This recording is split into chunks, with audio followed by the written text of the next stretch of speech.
Good morning, students. So class, today we will see about silk.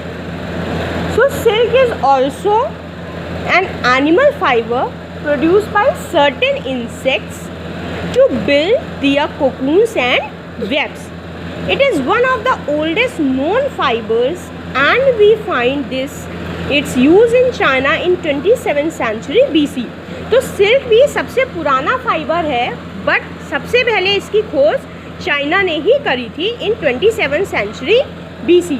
अब तो वैसे class China के नाम से ही डर लगने लगा है, बट जो है वो है. ओके, सो सिल्क का जो सबसे पहले डिस्कवरर था वो चाइना ही था. The silk worm moth was found only in China and for about 3000 years. It was a secret known only to the Chinese. तो ये जो सीक्रेट था ये पहले सिर्फ चाइनीज़ को ही पता था. Other than moth caterpillars, many different types of insects produce silk. Okay, but the mulberry silkworm or the species Bombyx mori, ठीक है, जो सिल्कवॉर्म की स्पीशीज़ थी वो थी Bombyx mori, is use for commercial silk production. Bombyx mori उस समय ये सबसे अच्छा सिल्कवॉर्म था जो सबसे अच्छी सिल्क देता था. फिर Tussar silk is produced by a species of silkworms that feed on oak leaves and Jiponi silk is produced by the species in which two silkworms spin a cocoon together and produce a double thread. So see once again, Bombyx mori जो कि सबसे अच्छा silkworm माना जाता था और बहुत अच्छा सिल्क प्रोड्यूस करता था, और तुषार सिल्क एक टाइप की सिल्क थी जो कि प्रोड्यूस करी जाती थी जो सिल्कवॉर्म ओक लीव्स पर फीड करते थे, मीन्स ओक लीव्स खाते थे. ठीक है, और जुपोनी सिल्क एक अदर टाइप की सिल्क है जो कि दो सिल्कवॉर्म एक साथ मिलके डबल थ्रेड का कोकून प्रोड्यूस करते थे. तो see what is sericulture. Earlier also I told you sericulture is only the science of cultivation of silkworm. Silkworm की कल्टिवेशन को ही सेरीकल्चर कहते हैं. Now let us now explore the stages of silk production. तो first stage is hatching of eggs. The first stage of silk production is the laying of silkworm eggs. It is done with extreme care and under a control environment.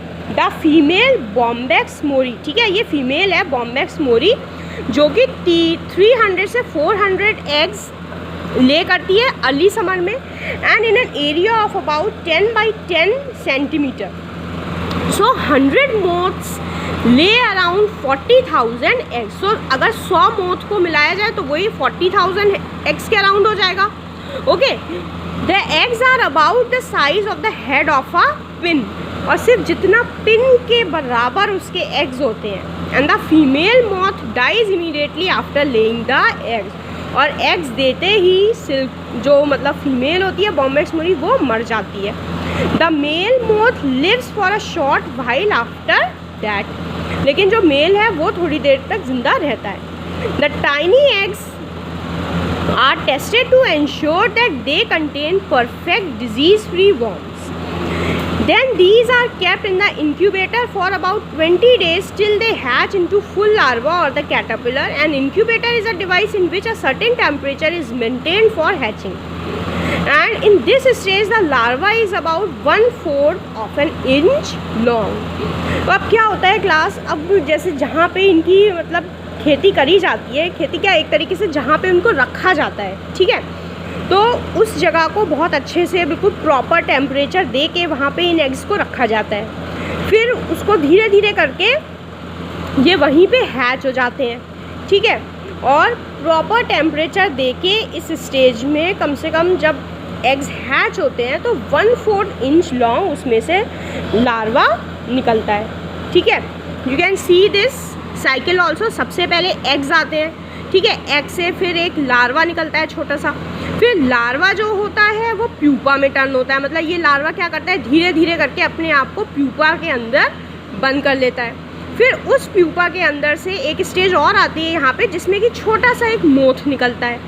फिर वो moth धीरे धीरे करके पूरा बड़ा हो जाता है जिसे हम कहते हैं एडल्ट मोथ, ठीक है। अब उसके बाद क्या आती है second stage, that is the feeding period.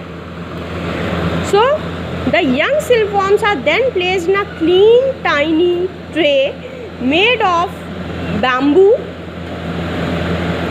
And to protect them from diseases.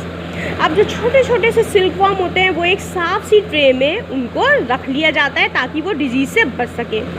और जो लार्वा है उसको खूब सारी मलबेरी लीव्स, क्योंकि ये क्या करते हैं, सिल्कवॉर्म जो होते हैं वो मोस्टली मलबेरी लीव्स ही खाते हैं, ठीक है। तो उनको खूब सारी मलबेरी लीव्स पे रख दिया जाता है और वो उनको खाते रहते हैं।